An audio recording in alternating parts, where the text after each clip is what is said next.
इस कहानी की शुरुआत में हम एक आदमी को देखते हैं। वो लगभग 40 साल का है और पूरी तरह से नीला कपड़ा पहनकर वो एक घर में घुसता है, हथियार से लैस होकर। और वो किसी का ध्यान अपनी तरफ खींचना नहीं चाहता। वो अपने टारगेट को ढूंढ रहा होता है और उसे ढूंढने के लिए एक बेडरूम में जाता है। लेकिन तभी वहां पर उसे एक बूढ़ी औरत मिलती है।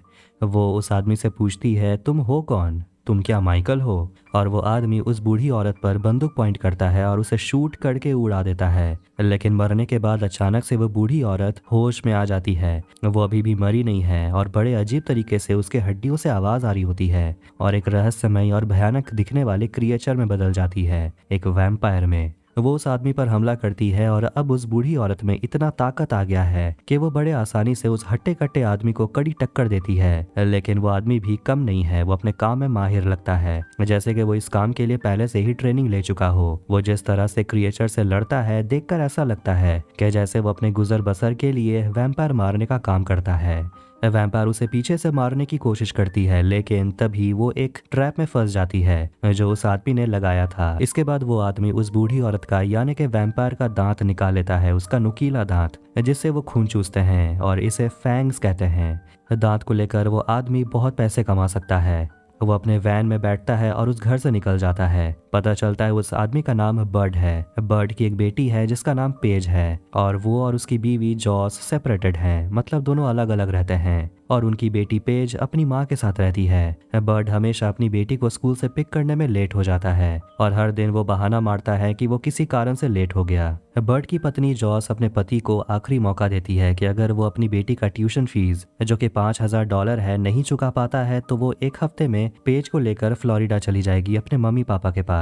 लेकिन बर्ड अपनी बेटी को खोना नहीं चाहता, इसलिए वो प्रॉमिस करता है कि वो पैसे लेकर जरूर आएगा, वो भी मंडे को, जो आज से 6 दिन के बाद है। बर्ड वैम्पायर के दांत को लेकर जाता है उसे कैश कराने के लिए। वो पहुंचता है एक इलेक्ट्रॉनिक स्टोर जिसका मालिक एडी है, लेकिन अंदर एक और दुकान है जिसे ट्रॉय नाम का आदमी चलाता है, जो असली में वैम्पायर टीथ कलेक्टर है और उसका यही बिजनेस है। बर्ड उम्मीद करता है कि उसे बहुत पैसे मिलेंगे, लेकिन उसे शॉक लगता है जब ट्रॉय कहता है कि इस दांत के लिए उसे सिर्फ $800 ही मिलेंगे। ट्रॉय उसे कहता है कि तुम्हें इस दांत को लेकर जाना चाहिए यूनियन के पास बेचने के लिए। बर्ड नहीं मानता और उसे अपना कुछ टूल्स देता है बेचने के लिए, लेकिन ट्रॉय बर्ड के ऐसे हालत का फायदा उठाता है और कम दाम में उसे सारा सामान खरीद लेता है, साथ ही उसका जूता भी ले लेता है।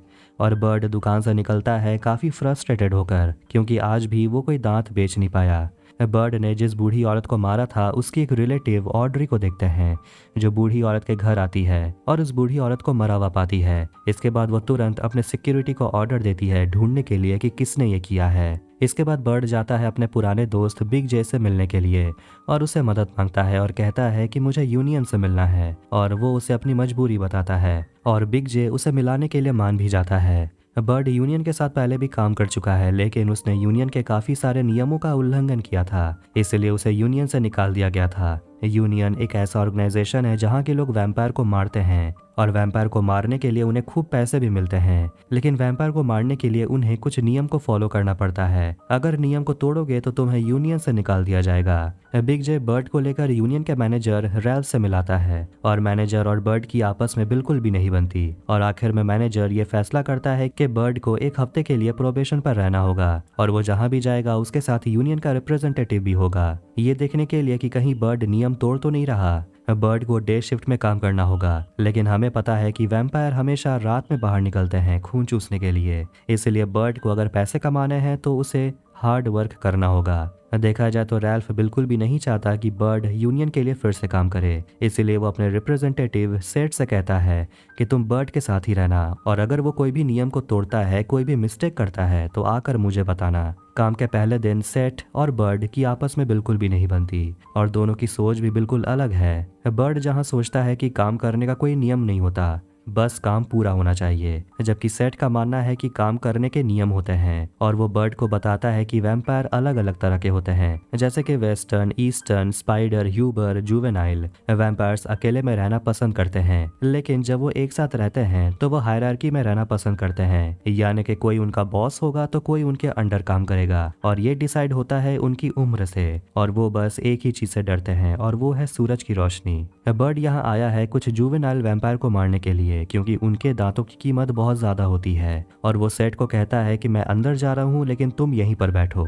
आखिरकार एक जुवेनाइल वैम्पायर को वो ढूंढ लेता है और उसका पीछा करने लगता है। तो वहीं सेट को रैल्फ का कॉल आता है जो पूछता है अपडेट के बारे में। सेट बताता है कि बर्ड ने उसे कहा गाड़ी में बैठे रहने के लिए। ये सुनकर वो गुस्सा हो जाता है और उसे ऑर्डर देता है कि अंदर जाओ, रिकॉर्ड करके बताओ कि बर्ड कहीं नियम तो नहीं तोड़ रहा। सेट अंदर जाता है और वो देखता है बर्ड को एक वैम्पायर से लड़ते हुए। ये देखकर सेट बहुत डर जाता है, लेकिन वो किसी तरह बर्ड को एक शॉटगन देता है और जैसे ही वैम्पायर मर जाता है बर्ड सेट पर हंसने लगता है क्योंकि सेट ये सब देखकर उल्टी कर रहा होता है। यहाँ तक कि सेट इतना डर गया है कि वो अपना पैंट ही गीला कर देता है। पहले दिन के लिहाज से ये काबिल तारीफ है और पहले दिन हर कोई अपना पैंट गीला कर देता है, लेकिन वो उसे अपने गाड़ी के सीट पर बैठने नहीं देता। उसे पीछे रहने को कहता है ताकि वो अपना पैंट को सुखा पाए जो गीला हो गया है। अब बर्ड सेट को ड्रॉप करता है और उसे एक स्पेशल बॉडी वॉश देता है जिससे वैम्पायर का गंध सेट के शरीर से निकल जाएगा। इससे होगा ये कि दूसरे वैम्पायर उसे सूंघते हुए सेट के पास नहीं आ पाएंगे।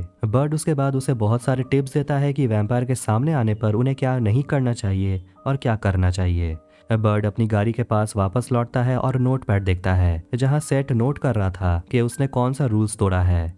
इस बीच ऑड्री बर्ड को ढूंढ रही होती है और वो बर्ड के सेंट को ट्रेस करते हुए black market tooth collector Troy तक पहुंच जाती है और वो उसे धमकी देती है और कहती है कि सब कुछ बता देने के लिए कि बर्ड कहाँ है और वो कहाँ रहता है। ऑड्री उसे छोटा सा स्पीच भी देती है और बताती है कि वैम्पायर अपने फैंग्स के बिना नहीं रह सकते, यहाँ तक कि अगर वो अपना फैंग्स खो देते हैं तो वो उसे दोबारा से रीजनरेट नहीं कर पाएंगे। और वो उसे दो रास्ता देती है, या तो वो ऑड्री को ज्वाइन कर ले और जिंदा रहे और दूसरा ये है कि वो मर जाए। ट्रॉय ऑप्शन नंबर 2 चूज करता है। रात में बर्ड आखिरकार अपने घर पहुंचता है और वो अपने अपार्टमेंट की तरफ जा रहा होता है। तभी वो अपनी नई पड़ोसन से टकराता है जो अपने आप को इंट्रोड्यूस करती है कि उसका नाम हैदर है। दोनों थोड़ी देर बात करते हैं और बर्ड उसे अपने अपार्टमेंट में इनवाइट भी कर लेता है। बर्ड सेट को रास्ते से पिक करता है और उसे पूछता है नोटपैड के बारे में, जिसे देखकर सेट कहता है कि वो तो बस यूनियन के नियमों को फॉलो कर रहा था। लेकिन बर्ड सेट को समझाता है कि मैनेजर रैल्फ चाहता ही नहीं है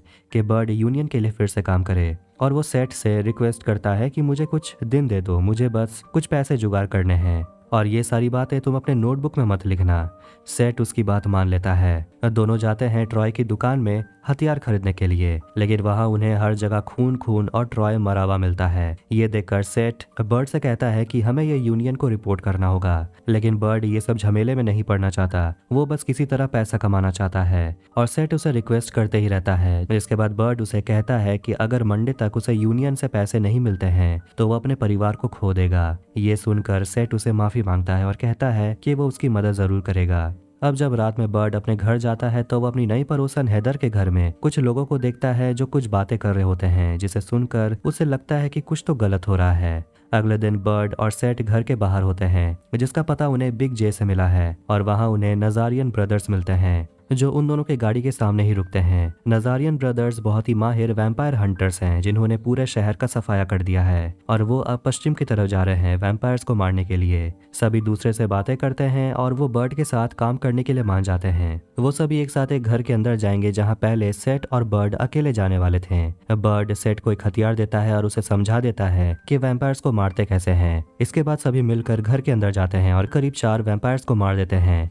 वो घर में इधर उधर ढूंढने लगते हैं कि कहीं और वैम्पायर तो नहीं है, लेकिन जल्दी उन्हें पता चलता है ये घर तो असली में वैम्पायर का घोंसला है और हर जगह से वैम्पायर्स निकलने लगते हैं, दीवार से, छत से, और उन पर हमला करने लगते हैं। एक वैम्पायर सेट पर हमला करता है और वो अपनी गन की सेफ्टी हटा नहीं पाता और डर के मारे वो फिर से अपना पैंट गीला कर देता है और उसे अपनी जान बचाने के लिए वैम्पायर से लड़ना पड़ता है। पर शुक्र है कि बर्ड उसकी जान बचाने आता है और वैम्पायर को मार देता है। लड़ाई खत्म होने के बाद सेट ने बहुत अजीब चीज नोटिस किया है कि अलग अलग तरह के वैम्पायर स्पीशीज एक साथ रह रहे थे। ऐसा बहुत कम देखने को मिलता है, ये नॉर्मल नहीं है। घर जाते वक्त सेट और बर्ड बात करते हैं और बर्ड सेट से कहता है कि असली काम तो वो करता है फील्ड में रहकर, वो असली खतरा उठाता है, जबकि सेट ऑफिस में रहकर कंप्यूटर में अकाउंट्स का काम करता है जो काफी बोरिंग है। इसके बाद बर्ड पहुंचता अपनी बीवी के घर अपनी बेटी को पिक करने के लिए, क्योंकि आज पेज के एक फ्रेंड का बर्थडे है। अब बर्थडे पार्टी में बर्ड को एक फोन आता है, वो भी ऑड्री से, जो कहती है कि ट्रॉय आखिरी बार तुम्हारा नाम ले रहा था और वो मर गया। ऑड्री बर्ड को धमकी देती है कि वो उसे उसका परिवार छीन लेगी और ये कहकर वो फोन काट देती है। फोन कट होने के बाद घर के बाहर एक गाड़ी आती है जिसमें बर्ड दो लोग को दिखता है और उसमें से एक को वो पहचान लेता है जिससे वो अपने पड़ोसन के अपार्टमेंट में देखा था, जो हेदर से अजीब बातें कर रहा था। इसके बाद वो तुरंत अपनी बेटी को लेकर पार्टी से निकल जाता है। अपनी बेटी को वो सीट बेल्ट से बांध देता है, उसे हेडफोन पहनाता है और उसे गेम खेलने के लिए कहता है। ऑड्री बर्ड के पीछे अपने आदमी को भेजती है उसे मारने के लिए और वो बर्ड के गाड़ी का पीछा करते हैं और अपनी बेटी को बचाने के लिए बर्ड गाड़ी को तेजी से भगाता है। इसके तुरंत बाद वो अपनी बीवी को कॉल करता है और उसे कहता है जल्दी से बैग पैक कर लेने के लिए और कहता है कि फिलहाल उसे कुछ एक्सप्लेन करने का टाइम नहीं है लेकिन रेडी रहना। पेज अपना गेम खत्म करके हेडफोन उतारती है जिसके बाद वो अपने पापा की मदद करती है बुरे लोगों को हराने में। इसके बाद वो आखिरकार अपने घर पहुंचते हैं और जैसे ही वो दरवाजा खोलते हैं देखते हैं कि ऑड्री ने जॉस को बंदी बना लिया है। कुछ लोग आकर पेज को भी पकड़ लेते हैं और वो बर्ड को मारते हैं। बर्ड अपनी बीवी को सब कुछ सच बताता है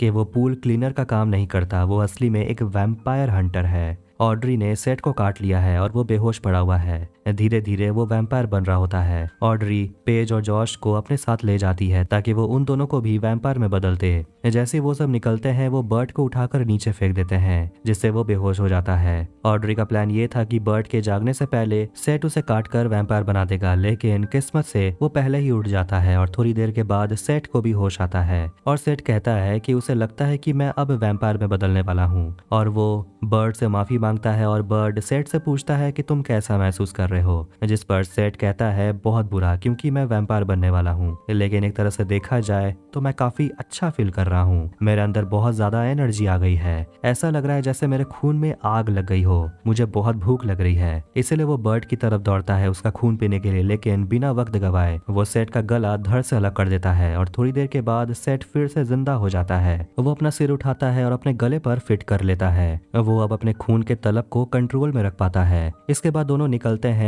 बर्ड के अपार्टमेंट के लिए ताकि वो प्लान बना पाए कि आखिर वो ऑड्री को हरा कैसे सकते हैं। अपार्टमेंट में वो हेदर से मिलते हैं और बर्ड उसे पूछता है कि वो है कौन, जिस पर वो कबूलती है कि वो एक वैम्पायर है, लेकिन वो बर्ड पर हमला नहीं करने वाली क्योंकि वो खुद को कंट्रोल कर सकती है और ऑड्री ने उसे वैम्पायर बनाया है। और हेदर यहाँ ये भी खुलासा करती है कि वो बूढ़ी औरत जिसे शुरुआत में बर्ड ने मारा था वो असली में ऑड्री की बेटी थी, जिसे ऑड्री ने वैम्पायर में बदल दिया था ताकि उसकी बेटी कभी मरे नहीं और जिंदा रहे। और हेदर बर्ड से कहती है कि वो भी उसकी मदद करना चाहती है ऑड्री को हराने में। इसके बाद वो तीनों एक साथ वैम्पायर के अंडरग्राउंड कैंप में जाते हैं जहां ऑड्री पेज और जॉस को बंदी बनाकर रखी है। वो तीनों मिलकर वैम्पायर को मारने लगते हैं और उन्हें वहां बर्ड का सबसे अच्छा दोस्त बिग जे भी मिलता है जिसे सेट ने बुलाया था मदद के लिए। सेट और हेदर टनल के ऊपर वैम्पायर को मार रहे होते हैं तो वहीं बर्ड और बिग जे टनल में घुसते हैं पेज और जॉस को ढूंढने के लिए, लेकिन अफसोस बिग जे को एक वैम्पायर काट लेता है और वो खुद को सैक्रिफाइस कर देता है टनल के अंदर एक गेट को बंद करके जहां और भी वैम्पायर्स होते हैं। आखिरकार हेदर और सेठ बर्ड से मिलते हैं और वो ऑड्री के मेन सिक्योरिटी आदमी को भी मार डालते हैं। अब बर्ड को सिर्फ ऑड्री को हराना है, लेकिन लड़ाई करते वक्त वो देखता है कि ऑड्री वाकई में बहुत ज्यादा फास्ट है और वो आसानी से बर्ड का काम तमाम कर सकती है। लेकिन बर्ड भी एक वैम्पायर हंटर है और हंटर तो हंटर होता है। वो अपना पुराना इनविजिबल मेटल स्ट्रिंग यूज करता है और ऑड्री बिना देखे सीधा बर्ड के तरफ दौड़ती है जिससे उसका सिर धड़ से कट जाता है और वो मर जाती है। अब जीत हासिल करने के बाद वो सभी बाहर निकलते हैं और वहाँ रैल्फ आता है अपनी यूनियन टीम के साथ और चिल्लाने लगता है कि बर्ड का काम करने का तरीका बहुत ही गलत है। लेकिन उसका ही आदमी सेट अब बर्ड का साइड लेने लगता है और कहता है कि यूनियन के बनाए गए रूल्स में ही बहुत सारी गलतियां हैं जिसे ठीक करना बहुत जरूरी है। अब आखिरकार बर्ड पेज और जॉस के साथ वहाँ से निकलता है और वो लोग प्लान कर रहे होते हैं कि अब वो एक फैमिली की तरह रहेंगे और यही होता है डे शिफ्ट मूवी का दी एंड। वीडियो पसंद आया तो वीडियो को लाइक करें, चैनल को सब्सक्राइब करें। मिलते हैं नेक्स्ट वीडियो में, टेक केयर।